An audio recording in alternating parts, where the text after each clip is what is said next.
तो अभी हम लोग देख रहे हैं डीएनए के बारे में देख रहे हैं। ये डीएनए के बारे में हम लोग देख रहे हैं। आप बताइएगा, फोटो नहीं आएगा तो इशारा कीजिएगा। तो डीएनए डीएनए क्या है? डीएनए क्या है? डीएनए के बारे में हम लोग जानते हैं कि डीएनए एक जेनेटिक मटेरियल है। जेनेटिक मटेरियल क्या होता है? डीएनए डीएनए जो है कहां पाया जाता है? डीएनए कहां पाया जाता है? डीएनए जो है क्रोमोसोम में पाया जाता है। ऐसे तो डीएनए क्रोमोसोम के अलावा भी पाया जाता है, माइटोकॉन्ड्रिया में भी पाया जाता है, प्लास्टिड में भी पाया जाता है, लेकिन मेनली जो है डीएनए क्रोमोसोम में पाया जाता है। इसको डीए क्रोमोसोम को हम लोग जानते हैं, यहाँ पे उस पर सीधे खड़े हुए हिल जाएगा वो। तो ये क्रोमोसोम में ये पाया जाता है और कैरेक्टर का ये वाहक होता है।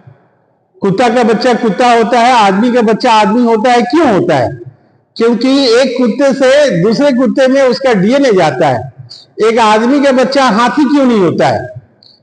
आदमी ही होता है। इसीलिए क्योंकि जो क्रोमोसोम है, बच्चे में जो क्रोमोसोम है वो उसके माता पिता से आए हैं। तो क्रोमोसोम में क्या है? डीएनए है। तो डीएनए का क्या रचना है उसके बारे में हम लोग ध्यान देंगे। डीएनए का क्या रचना है? तो डीएनए जो है बना होता है पॉलीन्यूक्लियोटाइड चेन का बना होता है। पॉलीन्यूक्लियोटाइड चेन का मतलब क्या है? जैसे कि मकान, ये मकान जो है जैसे ईंटों से बना होता है, उसी तरह से ये न्यूक्लियोटाइड से बना होता है। बहुत सारे न्यूक्लियोटाइड होते हैं।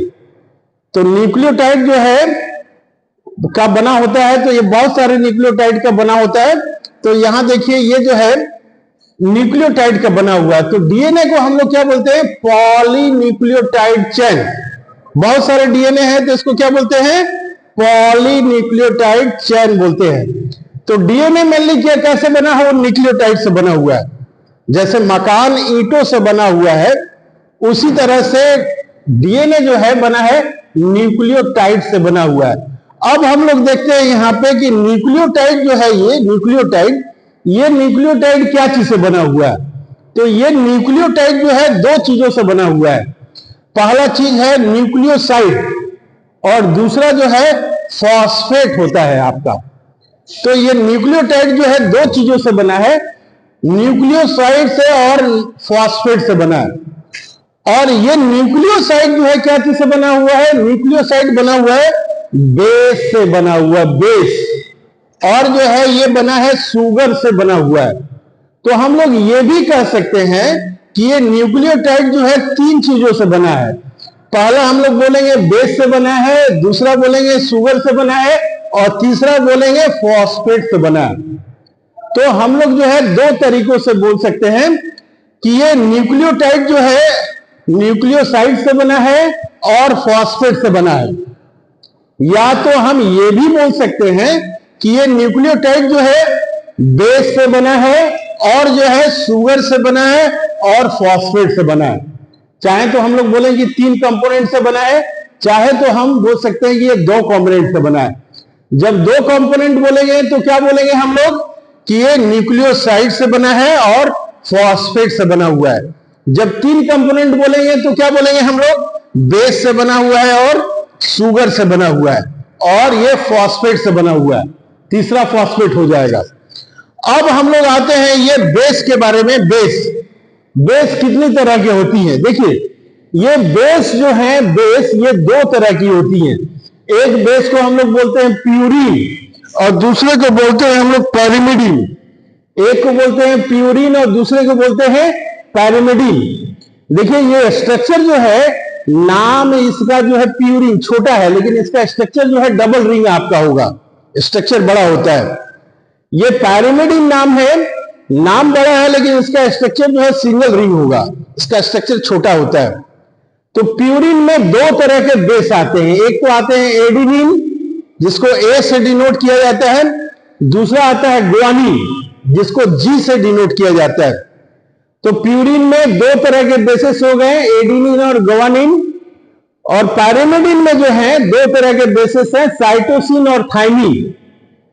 तो साइटोसिन थाइमिन जो है ये पैरिमिडिन बेस है।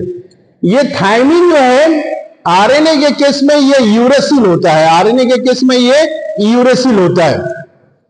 तो हम लोगों ने देखा कि ये डीएनए जो है पॉलीन्यूक्लियोटाइड से बना है। पॉलीन्यूक्लियोटाइड जो है न्यूक्लियोसाइड और फॉस्फेट से बना है। न्यूक्लियोसाइड क्या चीज से बना है? जब भी पूछा जाए तो हम लोग बोलेंगे कि ये बेस से और शुगर से बना है। तो ये शुगर जो होते हैं इसमें 5 कार्बन रिंग होते हैं, 5 कार्बन रिंग होते हैं। और जो है इसके C2 नंबर कार्बन के दूसरे नंबर पे ऑक्सीजन जो है O2 एब्सेंट होता है। तो इसमें शुगर में 5 कार्बन का है और कार्बन के दूसरे नंबर पे जो है ऑक्सीजन एब्सेंट होता है, इसलिए ऐसे शुगर को डीऑक्सीराइबोस शुगर कहते हैं। और आरएनए में जो है केवल राइबोस शुगर होता है, आरएनए में केवल राइबोस शुगर होता है, लेकिन डीएनए के केस में डीऑक्सीराइबोस शुगर होता है, यानी कि 5 कार्बन जिसमें है उसमें दूसरे कार्बन पे O2 एब्सेंट होता है। तो ये आपका जो है डीएनए के बारे में थोड़ा बहुत है। और इसमें पेयरिंग होता है, डीएनए में ये जो पेयरिंग होता है, एडेनिन जो है बराबर थाइमिन से डबल हाइड्रोजन बॉन्ड के थ्रू पेयरिंग करता है, और गवानिन जो है वो बराबर साइटोसिन के थ्रू पेयरिंग करता है। तो डीएनए जो है हम लोगों ने देखा कि ये जेनेटिक मटेरियल है। जेनेटिक मटेरियल की मतलब क्या हो गया? एक पीढ़ी से दूसरे पीढ़ी में ट्रांसमिशन ऑफ कैरेक्टर होता है।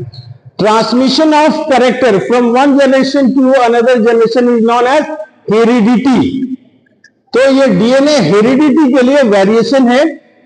पेरेंट से जो डॉटर में जाता है मटेरियल वो डीएनए होता है। डीएनए कहां पर आता है?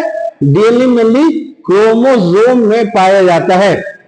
डीएनए की कैपेसिटी होती है कि एक डीएनए दूसरे डीएनए बना सकता है, इसको डीएनए रेप्लिकेशन कहते हैं। डीएनए जब आरएनए बनाता है तो इसको ट्रांसलेशन कहते हैं, और आरएनए जब प्रोटीन बनाता है तो इसको ट्रांसलेशन कहते हैं। तो डीएनए जो है जेनेटिक मटेरियल है। जब भी पूछा जाएगा कि जेनेटिक मटेरियल क्या है, तो हम लोग कहेंगे DNA is a genetic material.